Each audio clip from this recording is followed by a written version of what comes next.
I wrote down some stuff on my phone. I'd like to find it.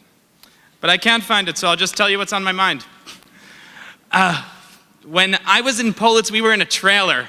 I don't know how many of you know that, but I know Sharon knows it. We were in a trailer most of the time. That was where most of my classes were, and we had the main building, but the main building wasn't the main building.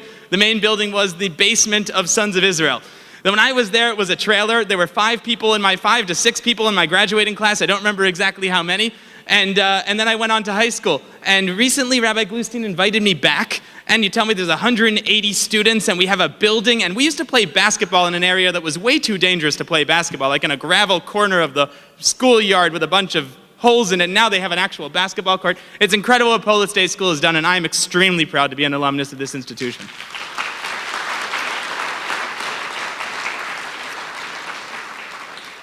What only some of you in the room know is that I also came from that sort of, I don't want to say I came from a trailer park because my parents and my family are here.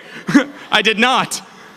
But as much as Politz was a trailer with 5 students in it, when I showed up at Politz, I was something quite similar. I didn't know anything. I can't tell you how little I knew. I can try to describe it though, and maybe you'll get an idea about how little I understood when I showed up at Politz for the first time. They asked me on my first day whether I knew how to read Rashi. Do you know how to read Rashi? So for those of you who don't know, Rashi has a unique script. I was one of those people who do not know. I told them, yeah, Rashi is on the bottom of the Torah. He's in the English side of the Chumash. I know Rashi. They meant, do you know how to read Rashi? I was very confused.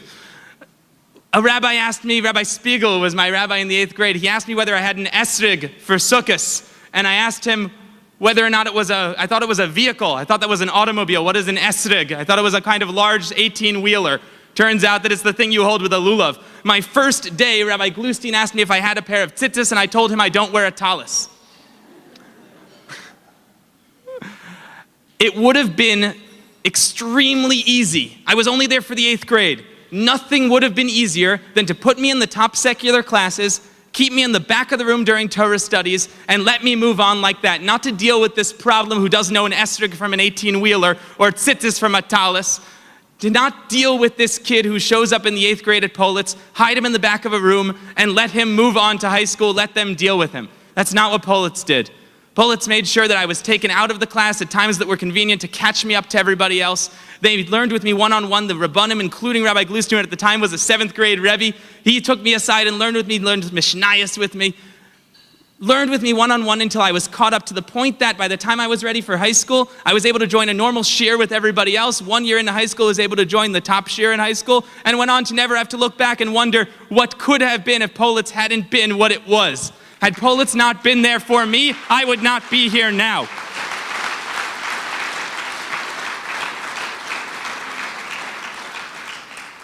But there's another thing that Politz could have done that would have been too easy, and a lot of other institutions do it, and Politz never has, and since I visited recently, I know Politz still doesn't.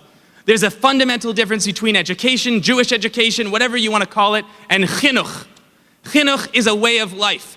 It's the message that when I go to work, I used to work in the New York Times building, when I go into work at the New York Times newsroom and sit down, I'm not doing my secular portion of the day, and I have a Jewish portion in the morning, a Jewish portion in the evening. When I go to work as a Jew. When I write my stories, I write my story as a Jew. I'm able to recognize that this is my avodas Hashem, whether I am davening shachris or whether I am writing a column, and that is something that Politz teaches every single student. It's far too easy to teach half the day Jewish education and half the day secular education. What Politz has accomplished is both the days Jewish education with a quality secular education so high that you can do whatever you want afterwards. That is, if you send your children to Politz, if you support this institution, what you are getting out of it is a world-class secular education with the recognition that there is no such thing as secular education. That is that every moment of world-class mathematics, of world-class English, it's also Yiddishkeit. That's something that you cannot buy. It's something that you cannot even train people to do. It's something that people need to understand in their hearts. Politz Day School has understood this since I was there. They're a bigger building now with the same kind of heart.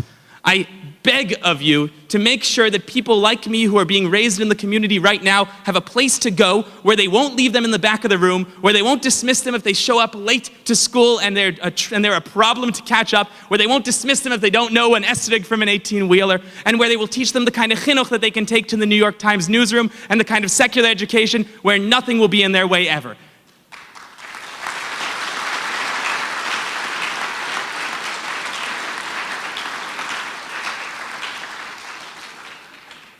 I'd like to give my deepest heartfelt thanks to the honorees, those who organized the dinner. I had a list on my phone of all of your names, and I, can't find where it was. Oh, I found it.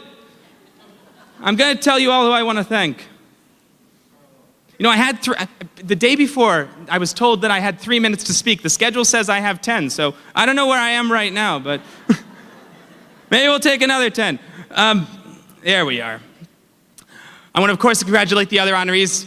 Specifically, I have a personal relationship with Sharon Rauer, who was also my nucleus of Politz even when I was there, except back then she was a nucleus of a smaller cell.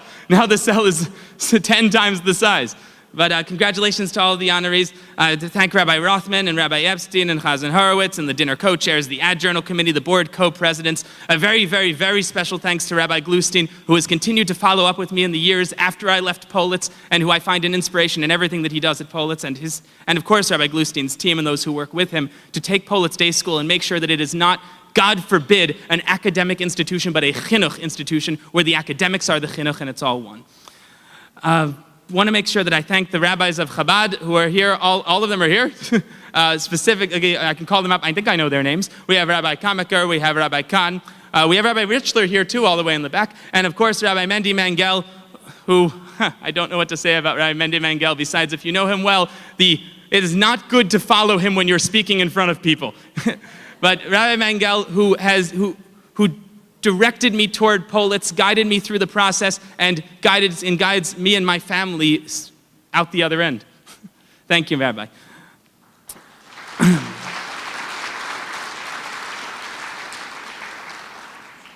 I have here my grandparents, and I have my new grandparents, recently married to Andy, formerly Moldoff. Many of you might know Mrs. Moldoff. This is her granddaughter. Mrs. Moldoff's here too, so I want to thank my grandparents, Andy's grandparents, and Andy's Uncle Al, who is here.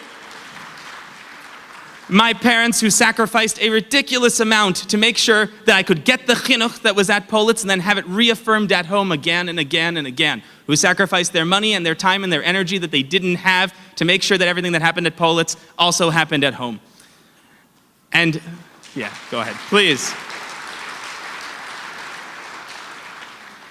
And achren chavivim, the last one is most beloved, my daily, hourly inspiration. Andy, my wife. Andy inspires me and embodies everything that I spoke about before that Politz was able to give to me, and gives me the confidence the two of us will be able to raise our children together in the same beautiful tradition that I was taught at Politz. That's something that I can only do because of who Andy is. Thank you, Andy. Thank you, everybody.